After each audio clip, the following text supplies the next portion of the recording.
For an American to deal with a Ugandan in the same business setting, there's going to be a lot of bumps in the roads because we see the private sector differently. But the reason why Eritreans or Somalians or Indians or Ethiopians can do so well in countries is because they understand each other and they understand how they want to run the business. So speed is there. So the market has to cover ground to catch them because they're already going in a way. Working with Ugandans, it slows down the pace for me as an operator who's fast, right? I like to get things done fast. And so Ugandans have to adjust to my speed. But if I had another Black American and I could just close deals, then it would be easier. That's what I was saying earlier. That's very true, though, to be honest. This is one thing that is very true. Like, y'all be taking forever. And if we had a dozen Americans doing a business, woo, that thing got to be smoking fast. Things are happening. Further in the process, but it takes time to get them to adjust it to the way I want to do things. So your projects would actually develop faster. This is what the Chinese do. The Chinese, they come over by themselves and they're not, they're obviously delineating, but they're getting things done because they're not trying to integrate their business ideas into somebody else's group, right? Also, Ugandans and what I've seen in Africans have a lot of bureaucracy in the business world. It doesn't mean that that's a bad thing. I just don't prefer that. I prefer fast-paced things, okay? It's just what it is. This was not made. I don't think this whole delineating yourself means that, though. Like, if you want to run your business fast, you do need to know how the culture is.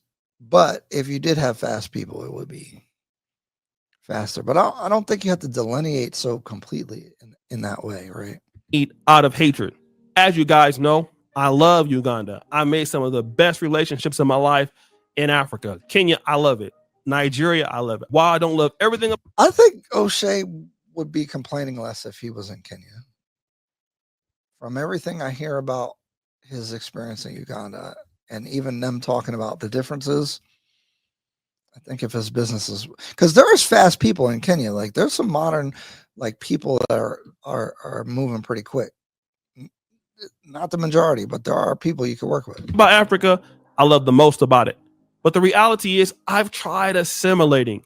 I've tried getting into, the culture. I've tried to be more humble. Over it. And every time I've tried it that way, I've gotten taken advantage of. And many other Black Americans have been taken advantage too.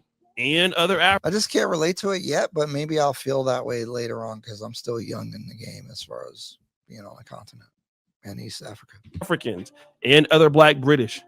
The main thing is the groups that come here and scale do not do it our way.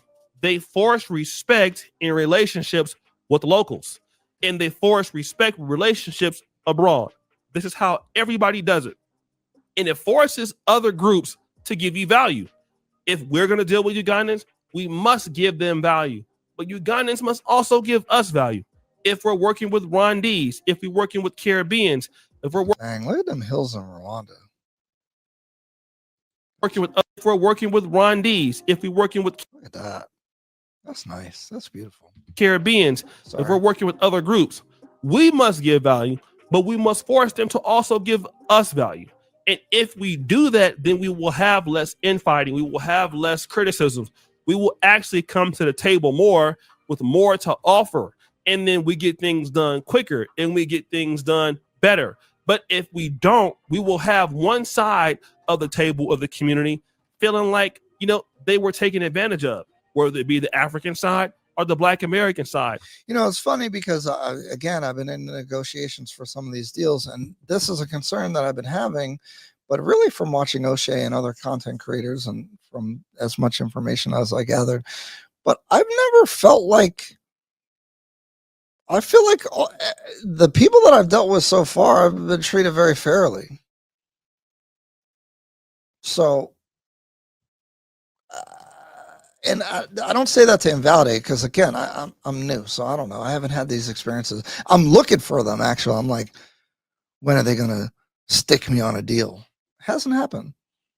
Ryan O'Shea said that he picked Uganda over Kenya because it's cheaper to run his business there, but said he prefers living in Nairobi. Yeah, but the people you can hire are probably a little bit more on your speed, you know?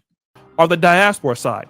We all leave together with a level of chagrin, but the more we delineate and invest in our own communities, then we actually come to the table with more to give the other community. And then we have those relationships based on respect and based on leverage. Okay. Meaning that if I come to your community, I have something. Because if you mistreat me, you're afraid of the numbers that I have. And if I mistreat you, I'm afraid of the numbers that you have. So it makes me respect you and deliver on everything that I said I'm going to do. And all the other groups, once they know that I'm dealing with the Ghanaians. See, but I don't, and this maybe is a Kenyan thing a little bit, but I don't think that Kenyans are like, oh, well, he's a foreigner. Just screw him. We got numbers. Like, I don't think people look at it like that. I think I could work with Kenyans that if we're on the same team doing the same thing, I think they have my back the same way an American would. I don't think they're going to sell me up the road. Like, that's what I don't want to buy into is like this, oh, because they're Somalis, they're going to all gang up together. And like, yes, it's easier to work with your groups of people or whatever. But again, Black Americans, we kind of don't have that. So, I mean, what's the next best thing? Plus, again, I think many of us do want to integrate. So I don't see it that way where it's like my group versus this group. I really don't see it that way. And that's probably the thing that the mentality I don't like the most about what he's saying. And I understand, but at the same time, like these groups, the cultures, like the connections, they do matter, but I don't think it's the end all be all.